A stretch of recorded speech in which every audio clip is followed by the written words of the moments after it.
Okay, Lazi. So, some intriguing approaches, some very beautiful scoring, but I think maybe a little bit of work on proportions and on contrasts and on like some basic dramatic planning is in order here. All right, and then just adjusting some registers and dynamics and so on. I think will help you a lot. All right. So let's start with the beginning. So, does the intro set the mood effectively? Okay. I feel that it's really beautiful. My only problem is this, is that you start with an oboe solo, you continue with an extremely prominent, penetrating oboe plus violin sound, and as the oboes progress, they become isolated from the violin, so they're no longer being doubled. So this is a raw sound, and then continues on here, just really dominant on the oboe tone, and then you have a further oboe tone, right? So it's just oboe, oboe, oboe, oboe. So there's kind of no let up. There's no interplay, right? And that sort of subtracts from the symphonic character of the music, right? Where it really is kind of a brotherhood or a bond between players that doesn't necessarily spend too much time on any one player. Okay, so like this is more almost like an oboe concerto in a way. All right, rather than the kind of more symphonic sonata form character of the original piano score. Okay, so that's like the first overall kind of observation, and it may come back in different ways for us to think about and look at. All right. Now here you start off with pianissimo horns below the oboes, and you sort of have got this all worked out so that there's a balance between these two elements. Okay, that's great. Then you have the violas playing exactly the same material as the horns, also at pianissimo. All right, so what do we know about the balance between brass and strings? Even at very soft volumes, the brass will tend to dominate, right? Whereas there's nothing really about the string tone here that it competes in any way with the oboe whatsoever. So there's no need for the violas to be pianissimo. In fact, if they're marked piano, along with all of the other parts besides the horns, then you have a really beautiful blend with the horns. You'll have this warm string tone with the horn behind it, and it'll be like a perfect balance. Okay? And then you can put the dynamics back in there, the little push right in there that we see in the oboes as well. Okay? You don't have to really do this, like give a dynamic in the middle here for your horns and for your violas, but definitely change this to piano, put in a hairpin, and so on. So I would suggest as we go along, why not create like a second file for for this piece, and as I talk about these things, just make those changes and then sort of listen to them with a mock-up, or sort of test them out with your own imagination or your ear or whatever, or maybe with a secondary instrument if you've got it. Now this is a really cool idea down here. The blend of pizzicato, like sustained pizzicato. I would say like piano sostenuto, abbreviated SOS period. Okay, and then just all of these instruments, together like this, we get the pluck with the da da da da, right? And of course, this is not tremolo. This is not unmeasured tremolo. It's just one E and a two E and a one E and a two E and a one E and a two E. But like, of course, like since this is much slower, da da da, it's da da da da da da da da da da da da da da. You know what I mean? It's not that it's pretty slow.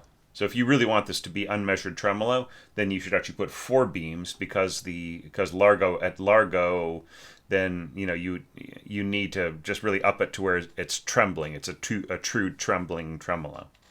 Okay. Okay, so one last little thing here is there is absolutely no reason, no need for you to put a niente mark at the end of this hairpin. Now we've talked about this before, I think, Lazi, and if you have watched my comments on other videos and so on, you'll know that the use of niente, the niente hairpin, the niente indication should only be used when the ear of the audience is specifically focused on the effect of fading away in that part or in all parts, right? Like if it's just a matter of this fading out, you might as well just put triple P at the end of it, or even just have the diminuendo, because what you have to understand is that instruments have a rounded release already. They already fade away in a gentle way rather than just stopping, right? If they just stop, that's like a staccato, right? Or maybe like the end of a tenuto, where they just sort of fall off a cliff in terms of the sustain. So this is already happening. There's absolutely no need to sort of say, oh, I want a nice rounded, or I want this to sort of fade away. The player will just finish it, right? And if all of these other players are just sustaining to the end till they get to the rest, right? Then this is wasted, right? The effort that the cellists are putting into getting this to fade away beautifully is just, it's might as well not even have been marked, because nobody can hear it, nobody will pay attention to it. Save your use of niente markings for an effect at which the whole orchestra or the whatever featured part that's really easy to notice for the audience will all fade down into just a breathtaking nothingness, right? That's really the purpose of this marking. Don't just throw it around like, oh yeah, niente there, niente there. What you just really want is for this to fade out, right? Well, it will fade out. Just put you don't even need a dynamic at the end. Just put a hairpin. That's fine. It'll go away. It'll fade away. Now here, I feel that this, da da da da da, these horns could have sustained into the fermata, and so could all of the parts.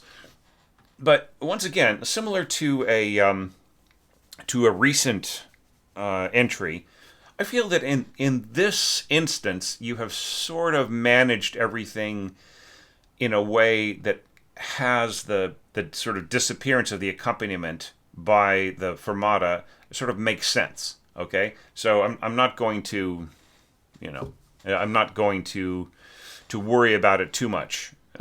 You manage to have it work pretty well. Yeah. Now here, I don't feel you need a due bassoons, right? Because here you would get like a very kind of a just a more kind of a more penetrating, less pleasant sound than if you just had a single bassoon, right? So just have a single bassoon here, not two bassoons. Yeah, save the a due on the bassoons, on the unison bassoons, to like a part like this, like where it's more of a kind of like a bass part. But then here, like you push it up into the tenor register, and yeah, I mean, luckily for you, you are doubling what's going on the violas, but it still is going to be very bright and buzzy, and it's just completely unnecessary to have two on a part here as well. Okay, so with all of those caveats, I would say that this set the mood effectively.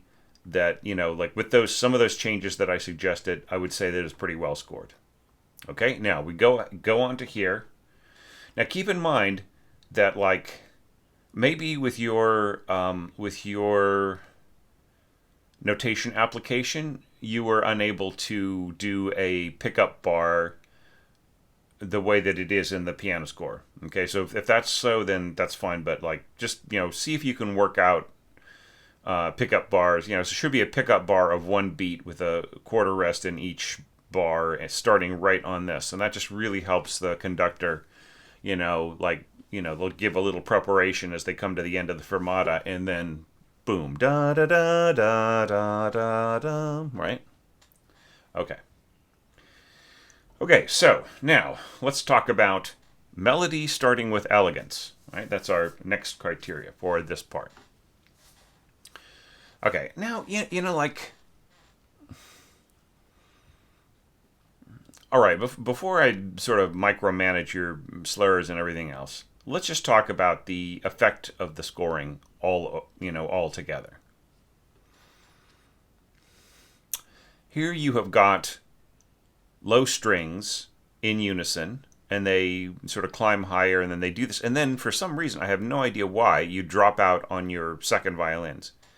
There is no need for the second violins to drop out. They can go immediately to a pizzicato here, right? So just, by doing this, you just sort of weaken the part. And there's kind of like no melodic, or excuse me, there's no dynamic arc here, as there is in the piano score. Beethoven gave you a push here, right? Da da da da da da da da. Right? You should leave that in. I mean, that was a genuine emotion from Beethoven, right? Now, if you want to make this surge as well, that's fine, but don't take away like the sort of raw emotion that Beethoven has got here. Okay. All right. So but the overall effect here is that you've got very closely positioned strings, and then you have your winds sort of climbing on top of that. And I mean that has a nice classical era effect. And then like you stack yet another octave on top of that with you don't stack an octave. You have the oboes go down to join the first violins and second violins, and then you have the flute continuing to climb over the top. So, I mean, yeah, so that does feel a little bit more like traditional scoring. But, my only problem here is that I think that there just needs to be more, like, here I'm about to tell you not to clog up your expansion. But, I think that there could have been a little bit more support from the winds in the middle. Like your clarinets are kind of doing nothing, or your horns are kind of doing nothing here. Okay. Here I would say, like, I'm just going to take this to mean piston, valve horns in F, piston trumpets in B flat. Okay, so like, let's not worry about natural horn stuff, because just going immediately to F here, and then you've got a B natural here and an A there, and so on, and and then here you've got an F below. It doesn't really feel like a natural horn part.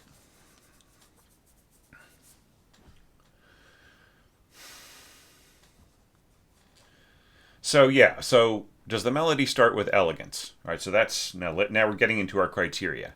So, I mean,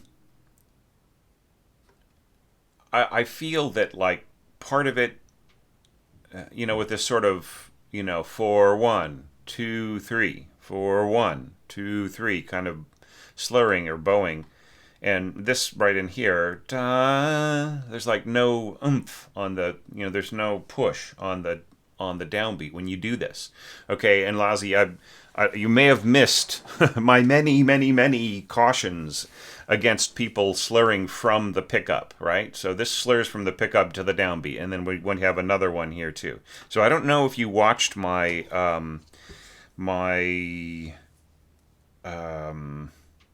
12 common scoring errors, but this is one of them, and I just feel that it robs a lot of scores of downbeat emphasis in places where you really need a strong pulse.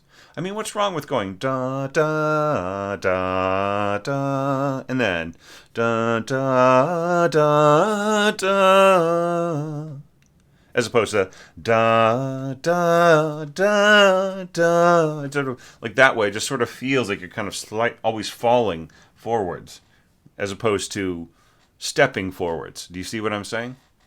So just really think about stuff like this. And then, like here, I would say just slur everything, right? Just like make this one long slur. There's no need for you to emphasize this unless you really want this to be almost overemphasized, the sort of da, da, that kind of like that sort of gap right in here in the slur. So I mean, it would just be easier on everybody if the violins were scored just, slur, slur, slur, note, note, no slur, slur, slur, slur, right? It just fits right in, and like the string players have so much more control. This could be slurred across with tenuto marks, making it into portato, and then it would be nice and smooth. Right? And then you could just slur this all as one group. So this would be taken on the up bow, which is nice, a nice push dynamically into the downbeat here, right? Okay, so now, this is just a little acrobatic. Not so much that you have to go F, F, it's that you have to slur, like you're asking the player to slur from F to F, right? So it would be better just to leave the slur out because they have to skip a string, right? This F is going to be played on the C string, and then there's the G string in the way.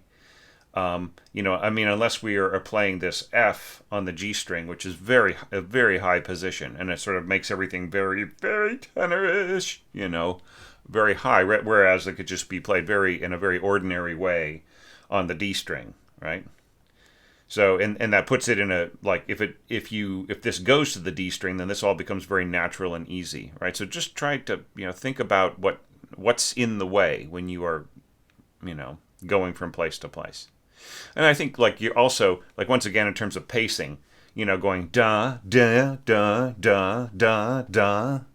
What about da?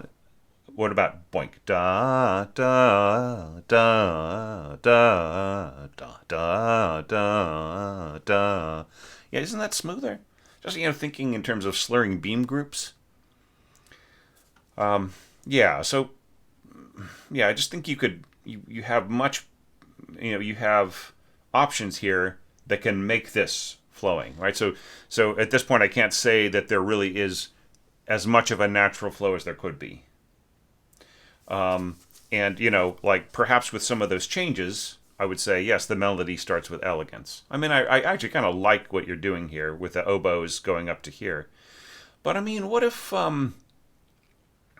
since you're starting piano, what if you just started with flutes, right? I mean, you wouldn't really hear much flute tone until you got to here, and then just like maybe kind of cut the first oboe part, right? And just didn't have then right in here, have your oboes come in to double, right? And that way you don't get overloaded with the sound of the first oboe just kind of constantly being in the picture. I like the role of the bassoons here. Once again, just a single bassoon, not a duet. And I like the way that this is working together with the viola. So you make those changes, then the raw material of this could start with elegance, could naturally transition to octaves, could expand without clogging up, and could have a natural flow, right? So like, I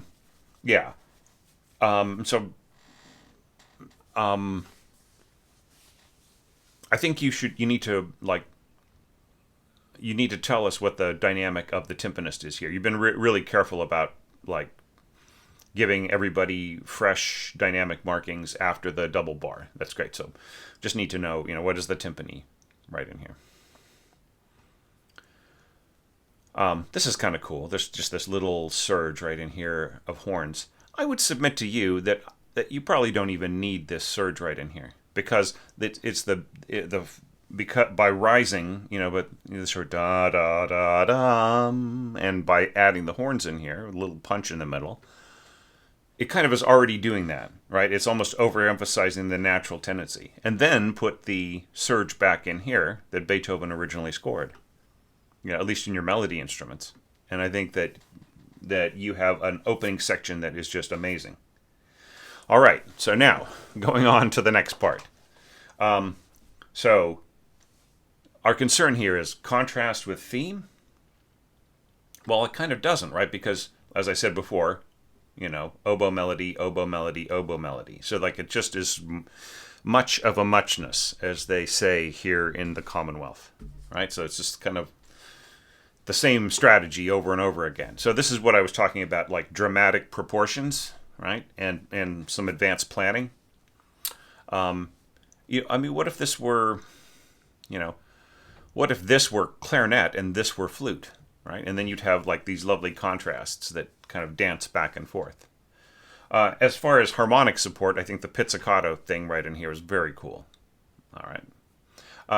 Do not remove the word leggero, okay? And do not fail to give your poor first bassoonist here piano marking, okay?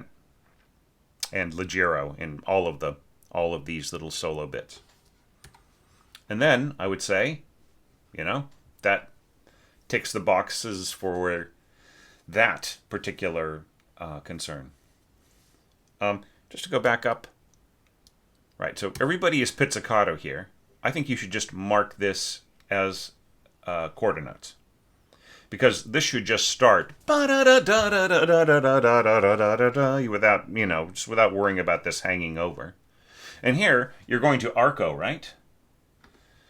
So what happened to da da da dum? Is that not an important part of the music? The Beethoven's original bass, ba ba ba bum bum. Maybe if that happened here, ya da da da dum, and then bassoon doing it an octave higher, da da da dum, da da da da dum. Then I think that that the bass here isn't so weak, right? Like if to look at this to say emphatic color of line, wow, yes. Boy, do you have an emphatic color of line here. You've got your flutes here, and then you've got your oboes joining in. Hang on, just to check. Yeah, so you're saying a due. You're imagining a due continues on the oboes. On the flutes, just as in the oboes here. So this is like a very, very thick, like almost wind band kind of a tone. Yeah. And then here you have your seconds sort of joining in late to the party. What if you did this? What if your first violins, all the way up to here, were an octave higher? And then your second violins were playing this part exactly the way it's scored, all the way from here. And then up to here, going to these thirds. Right? What do you think that would sound like? You would have the support and the wonderful blended sound of the winds with the strings, without it getting too overbearing in terms of like that really mixed wind tone. And then you would have like the fullness of the string part below.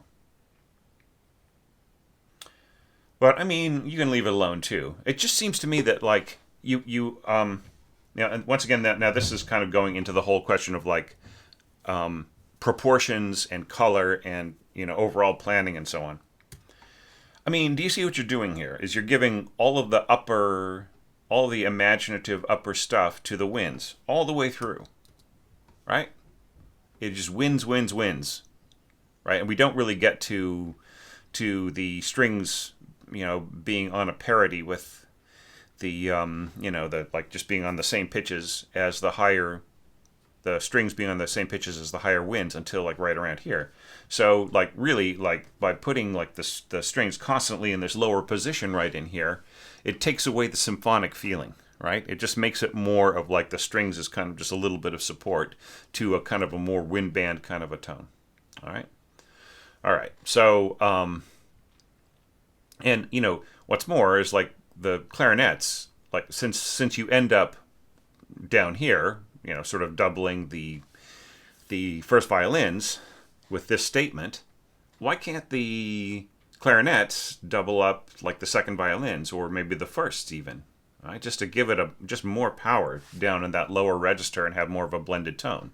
So add bassoons at an octave higher to the contrabasses. I hate the CB thing. I love the DB thing, double basses. Okay. It's just my pet peeves and my personal preferences. It has nothing to do with usefulness or practicality. So double basses going ya da da da da, put the da da da back in, right? Our little touch of Addams Family. Da da da dum, da da da da dum, bum bum bum. Yeah, and just put it in the bassoons an octave higher too, right? So we just get that kind of sound, right? If you're not going to put the da da da da in the cellos, which you could, you could go ba da da B flat, C B flat, F dun dun, right? Just for the most full sound of all. Okay, all right. I love the push of the rolled timpani here. I can sense like the wanting to sort of live up to kind of more romantic era, late early romantic era standards in your notation. So I'll let the trill go, but like the best way to do this in a modern sense would be to have a triple beam, right? Okay, so if you were to add some more harmonic density, with our little Adams Family thing, maybe the cello joining in, maybe bassoon as well, or even bassoons, right? You could do this as an octave with bassoons for a fuller sound. Then I would say you've set up some of your harmonic density.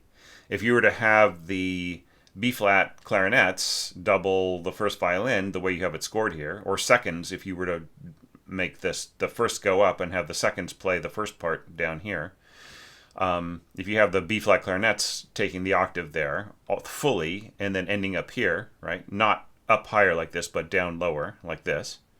Then you have the harmonic density necessary, I feel, that sets this up in a natural way. See, because like the way that you got it now, the roll is doing all the work in terms of like opening up people's ears and getting them ready for this big punch, right? But you got no horns in there. You've got very scanty like chords or harmony or anything else pushing forwards.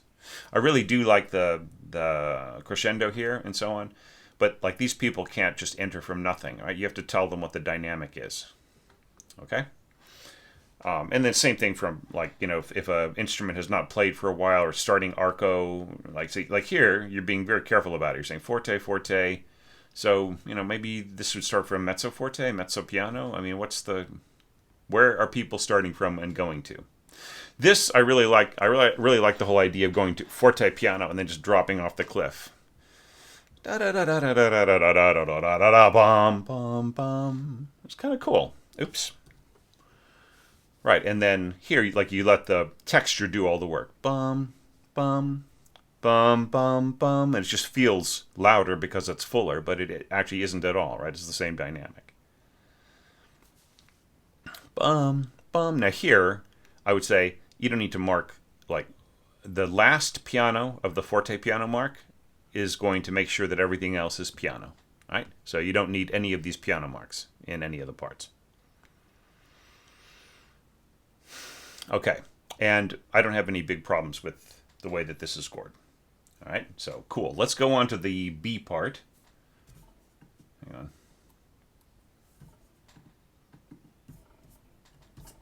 All right, sorry, my other display wasn't working. Okay. One of my criteria here is fresh new color. So I would say flutes plus clarinets. All right, one thing you must be aware is flutes plus clarinet is not necessarily the cleanest sound. Okay, the flutes have a kind of a more vibrato kind of a sound, they're breathier, and they have a bit of a square tone to them. Right? Clarinets are all square tone, like square wave, and have a very very clean sound without a lot of breath. So you put those two together, and you can get a kind of phasing that is even a little rougher than clarinets side by side, than exposed unison clarinets. So just be careful about this. These effects can sound beautiful. Clarinet with flute can sound really gorgeous, and especially in this register here, the sort of middle register for the flutes and kind of lower clarino for the clarinet. But you just really have to be careful. The players, I just have to really be ready for it, and they really have to be listening to each other, and it can go wrong very easily with a less than professional orchestra. So it's like if you were working with, say, community orchestra, I would not recommend this combination. This is cool though. See, like if you were to have the violins back here, right? Then you lose the exposed sound, but at least you get the blending. All right, but here, like obviously, you just want this as a little touch, right, of blended sound behind the stronger winds. And that's cool, right? And complementary timbre sounds like something you get free on a on an airplane flight. Would you care for some complimentary timbre here? So yeah, complimentary timbre. This is nice, and then I love the little touch of pizzicato here. Okay, now here you get really, really wild. All right. So I have no idea whatsoever, Lazi, whether or not you watched my Pitfalls video. All right. And you may have, okay, but you may have misinterpreted some of my cautions. Now, this is something that could be done by the flute player, and this is something that could be done by the violinist. But there is zero need for the first violinist to go down, up, down, up, down, up, down, up. It's doable, but it is damn awkward. Okay? It's much easier for the player to go down, up, down, up, down, up, down, up, right? Or even just to bow everything. Die, die, die, die, right? And here you have bomb, ba bomb, ba bomb, ba bomb. And that's really cool.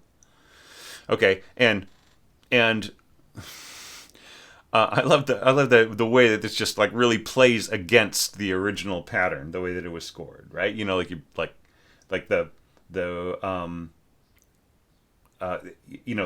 Originally, right? You would just be coming back to the same pitch, right? So like D flat to D flat and so on. Yeah. So I got no problem with that kind of reinterpretation. Okay, but I just want it to be playable, right? And here, you are creating an enormous minefield for your players. Okay, you're asking your second player to be thinking to themselves and going da da da da da da, right? And and it is just a huge jumble on the page, and then you change the rhythm of the second and the first and so on, and it's just the counting here and the everything. It's just this. I would just not recommend this, and I would totally not recommend these bowing styles. Okay, and what's more, like once again, you're asking the violinist to kind of go on and on and on, and these patterns and so on. It is possible, but I almost think that it would be better for you to have, if you're going to be doing this kind of stuff, it might be better to sort of have a kind of a dancing first violin part that just has no slurs on it and just it just might be just easier to play rather than dealing with these slurs. Meanwhile, with your flute here, if you really do want to get a balance, just go back to that video and look at what my recommendations were. It's like one part going da da da da. So notice that it has the beat in it always. It always has the downbeat. So the player can just test where they are. They know they've got that milestone every time they see the conductor's tact of their baton hit a different beat, right? They know where they're going to tongue, right? So the alternate part should also be playing that beat, right?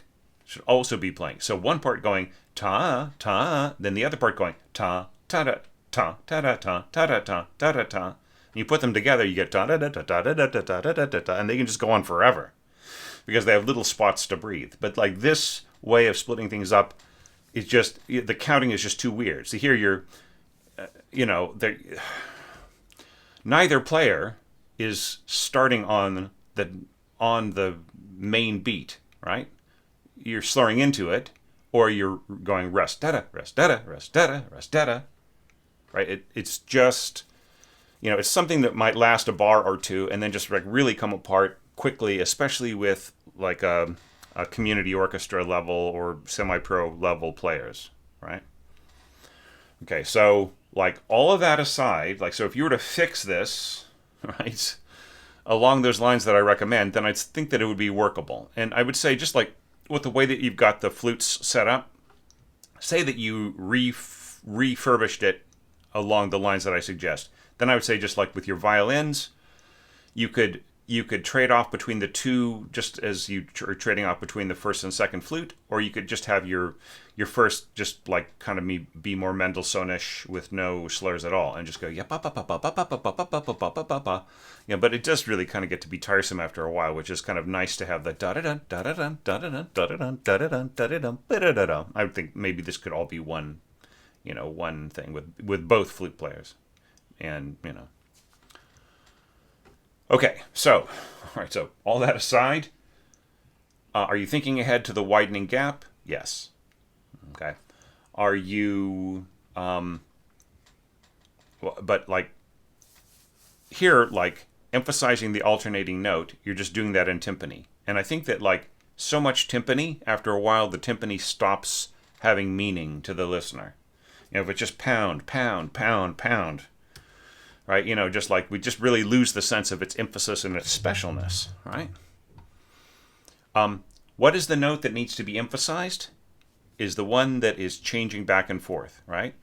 It's like going from a stopped to an open pitch. Da, da, da. And the other pitches don't need to be emphasized at all. Nothing, right? You just need the bam, bam, bam. And something I've actually noticed in piano playing is, like in piano interpretations of this, the way that it's set up is that the middle finger, which is the strong finger, emphasizes the middle of the chord, and then the ring finger takes over the other note when the next chord is played. So you get that anyways, right? It's just naturally something that happens to the hand, which is something Beethoven, if I just wanted to do, like, if I wanted to focus on piano scoring, I could talk about Beethoven's revolutionary use of the hands, right? I mean, it's like Bach, Beethoven, Mozart to a degree, then you get to, like, Prokofiev and Rachmaninoff and so on. But yeah, that's just, using the natural shape of the hand. Right.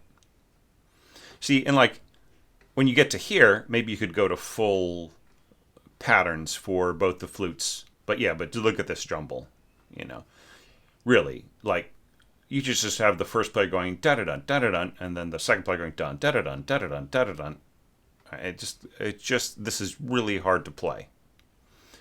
Yeah, and then pushing forwards to this, once again, you have like the roll, kind of. Yeah, and the trumpets and I mean, and the clarinets. This could possibly be voiced in a way where like the oboes and the clarinets and the trumpets aren't just all doubling each other. You sort of like expand the chord across the sound picture a little bit more. Maybe the trumpets could be a little closer together, and then you could build on top of that with your harmony with the clarinets and the oboes, right? Maybe doubling each other in a higher position of the voicing of the chord. All right. And this is a little, like the way the violas are scored here is just a little, I feel it's just a little dense down there.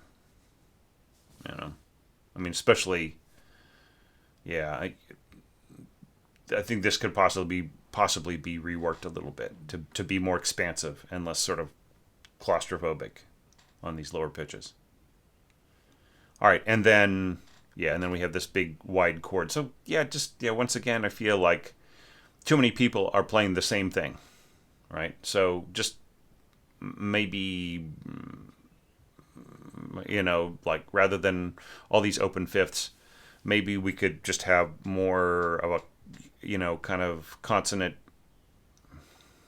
or consonant is the wrong word to use, more a more homogeneous, widespread chord with chord voicing with more emphasis on the seventh, and just using the positions a little bit of each voice within the chord to to underline harmonic direction of the music. Okay? All right, so now let's go to the C section. All right, so yeah, you don't need to completely write out divisi. Like, all you have to do is say div period, right? So divisi a due, right? There's like nothing else happening here, so like it would be unlikely that half of the players would drop out, and then just then 1/4 of the section of violas each would play each pitch, right? So just say div period, divisi, right? We know that it's going to be in 2, okay, because of the context of the part.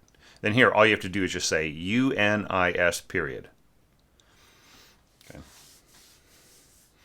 All right, then here we've got, this is basically just clarinets and bassoons and, doubling first violins and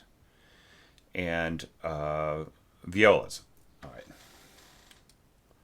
Okay, da da da da da dum, da da da da dum.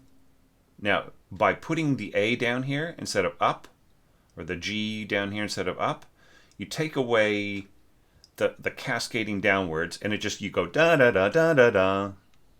Right? So I think that respectfully, I think that is an error. Da da da da da da da da da da da da da da da da da dum. Right? This just feels repetitive now. Da da da da da da da da da da da da da da da da da dum. That da da da da da da da dum. That the higher G has so much meaning, right? Don't abandon it so easily.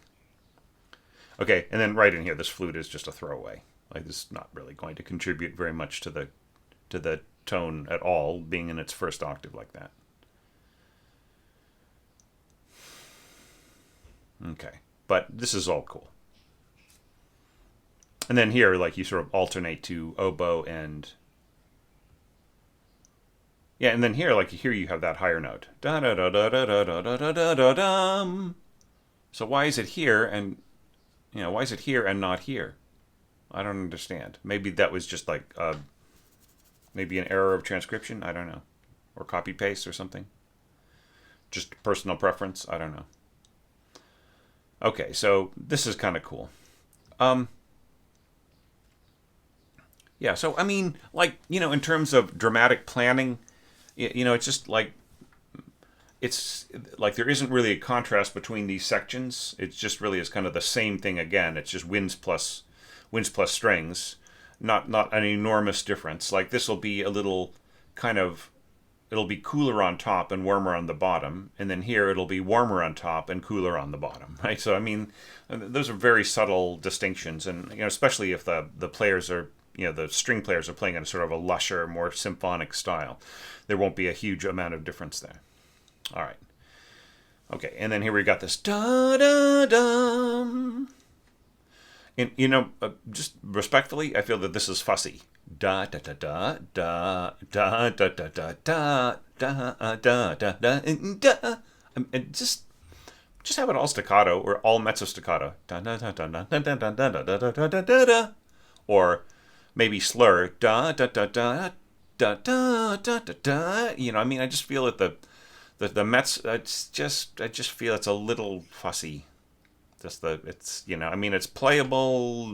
Good players would just knock it off like it was nothing, but, just the overall kind of dramatic thing. Like, and especially when you consider continuing forwards, you don't do that. I think this is telling you that you don't need to do it here, right? Bum, bum, bum. Shouldn't the bass part be up an octave? Like, this whole part could just jump up an octave, because like when you leave it down so far, there is a sense of expansion rather than a sense of reaching upwards, right? So yeah, so I think your bass part should go up an octave here. Okay, and then and then so for a nice clean transition between the violas and the first violins, you should have them dovetail, right? So this should end on the 16th here on a G, going into this, right? And yeah, and then consistency of texture here, that's all good. Yeah. And then, yeah, so did you notice how sort of scrub-a-dub it sounded here? Like with the, without slurs and with the basses, even pianissimo. Kind of just going yaga, yaga, yaga, yaga, yaga, yaga, yaga, yaga, yaga, yaga. It just sounds like a lot of, elbow grease, right? With the, with the harmony the way that it is here. Like, and, here, like you want pianissimo on this low B with your oboe, right? Which is just doubling the bassoon. So this is really out of balance. Yeah. Yeah, and then you've got your, yeah, so, and then you've got the enclosure here with the F horn with the bassoons and so on. Maybe you don't need the oboe there at all, right? It's just sort of distracting. Yeah. Yeah, maybe you just need just plain old slurs if you're going to take this particular approach, right? Anyway, I mean, it's just really a thought-provoking score, and it brought out a lot of, of the coach in me, the orchestration coach. Yeah, okay, right, and then right here, of course, like this should be dovetailing at the, like, just give them a G to dovetail from, and then you just get way more consistency between the parts. The violas could go all the way to here, right? They can easily get that E.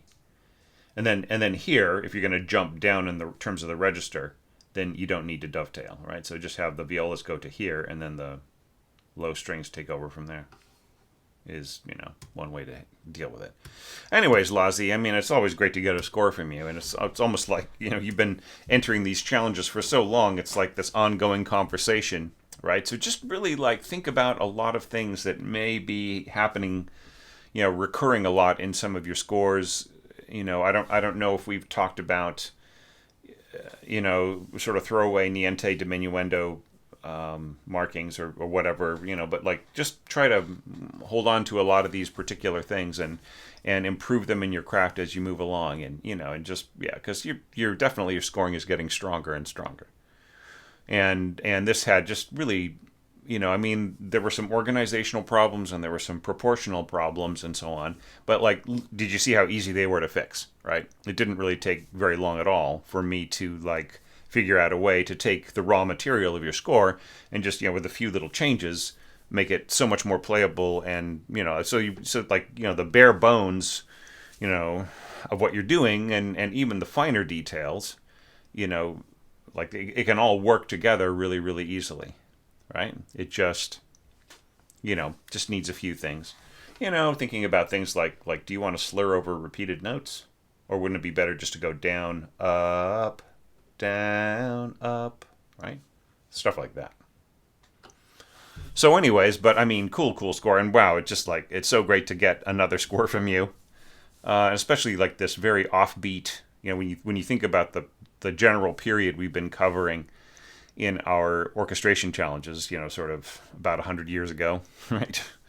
To jump back another century, right? But yeah, I mean, just so curious to think about what you'll do with next year's selection. I think it'll bring out an entirely different kind of orchestrator in you, and just the more challenges, the more variety that we all, I mean, it's going to be a challenge for me too. I mean, this was a huge challenge for me as an orchestrator, just thinking creatively, and so will the next one be. I have a pretty good idea of how I'm going to orchestrate it, but I haven't started scoring it yet. So yeah, I look forward to the continuation of that conversation. But speaking of the conversation, let's keep it going down below, all right? And people probably have some thoughts of their own about this, maybe a little bit of positive feedback or constructive advice and so on for Lazi for some of the way that this is organized and so on, and maybe disagree with me in places. That's totally fair. And yeah, and Lazi, like your opinion, your thoughts on other people's efforts, especially within this sort of dotted semi-brev category, would just be hugely appreciated. Yeah, really nice work. So I will just see everybody in the next video coming very, very soon. Thanks, everybody. And thanks for the support to all my patrons.